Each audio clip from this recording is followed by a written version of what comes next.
ni Congressman Paulo Duterte na lahat ng ipinatupad na proyekto sa Davao City mula 2020 hanggang 2022 ay fully accounted for ng DPWH.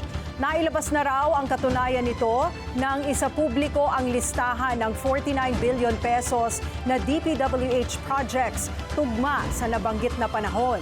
Ginawa ng kongresista ang paglilinaw matapos makaladkad sa tinaguriang DPWH leaks na hawak ng bilyonaryo news channel.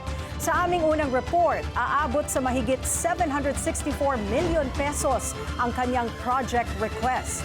Muling lilinawin ng BNC, hindi BICAM o budget insertions ang laman ng mga dokumento, kundi project requests habang ginagawa ang NEP. Isang bagay na hindi umano dapat pinakikialaman ng mga kongresista ayon mismo sa mga opisyal ng DPWH. Responsibilidad daw kasi ito ng mga district engineer at iba pang tauhan ng ahensya. Ngunit sa huli, hinamon ni Duterte ang media na tigilan ang pag-recycle ng umano'y aligasyon at sa halip, tukuyin kung saan talaga napunta ang trilyong-trilyong pisong pondo para sa flood control projects.